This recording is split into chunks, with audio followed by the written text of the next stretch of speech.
I'm a 45-year-old guy. Single, no kids. All names are fake. Okay, here is the short version. About 24 years ago, my then fiancée Ella, then 20, told me she was pregnant. I was over the moon. We had not set a wedding date yet, but now we wanted to wait until the child was 2 to 3 years old to be part of the wedding party. When she was about 7 months pregnant, my world shattered. A friend, let's call him Luke, told me that the child was his and not mine. This led to a physical fight, and Ella took his side. We were done. I broke up with her there. She moved in with Luke. I did demand a paternity test. If the child was mine, I demanded to be in its life. After the birth of the girl, the test was done twice.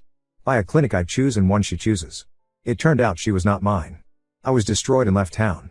She could have her life, I didn't want to witness it. And not to the present. A month ago, my work brought me back to my hometown temporarily for 2 weeks. I ran into Ella with her daughter Nikki, 23, at an impromptu school reunion. Ella wanted to catch up. I wasn't angry anymore, but I also did not see the point of being friends. I declined and mingled. After a while, I sat at a table, nursing a drink.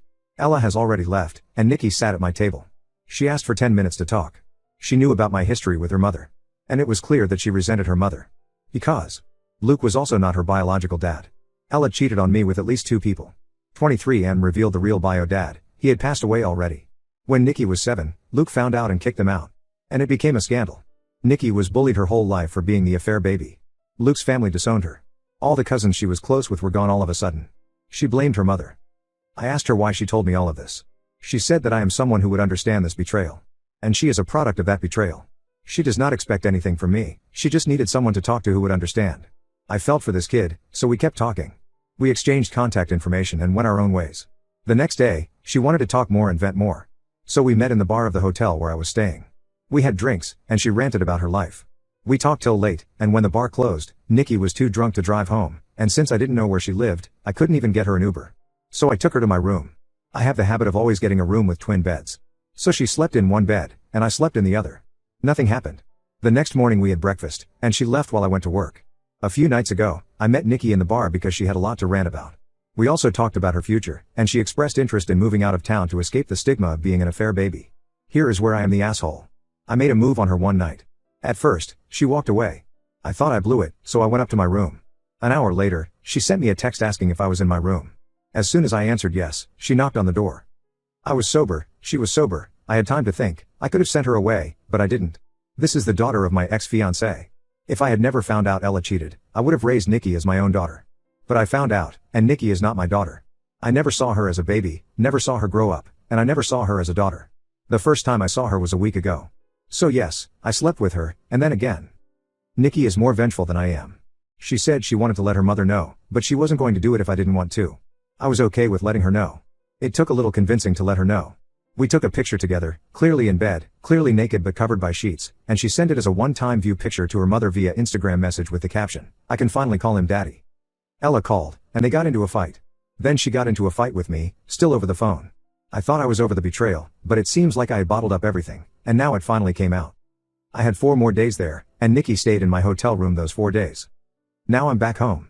Nikki is currently packing everything. She is going to move to another country to be away from her toxic environment. She will stay with me for a week, maybe more, before she flies away. She has had no contact with her mother. I have also blocked Ella on everything. Yes, Nikki and I are both broken. I refused therapy for years, but after that one outburst where I told Ella everything that was bottled up, I've decided that I do need therapy. I have suggested it to Nikki, and she said when she is settled, she will. I'm not even going to ask if I'm the asshole, I know I am. My husband kept cheating on me so he can beat my body count.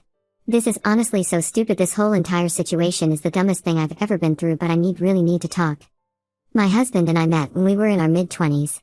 In my late teens, early 20s, I went through a promiscuous phase. I had sex with probably 30-something men by the time I was 23. My husband's body count was just 9, and my husband always been insecure about it, but my husband was the one that asked how many people have you had sex with, and I was honest about it because my husband didn't seem like the person to judge, but he was grossed out and said, "That's really gross, you let that many dicks inside you." I didn't think my husband would care so much about this, and I regret telling him my actual body count, but we worked past that and we never talked about my body count again. It's never been a discussion ever again. 7 years married, we don't have children. But over the past 5 years my husband has been having sex with other women and he can't stop. I just found out about his affairs several months ago. He started cheating on me when he was overseas and he was on dating apps having casual sex. It's so crazy because everyone from his work knows that he's married and no one cared to tell me what my husband was doing overseas. He was deployed 3 times and he used that time to have sex with other women. He's probably surpassed by body count. Honestly, I don't understand why women actually want to have sex with him knowing he's married. One girl even messaged him and said, "I'm going to replace your wife," and he texted back saying, "Oh, are you now?" Like, what the F? I'm in shock. Why did you do this to me? We have been married 7 years and built a life together. If you wanted to act single, then why didn't you get a divorce? He could never get over my body count.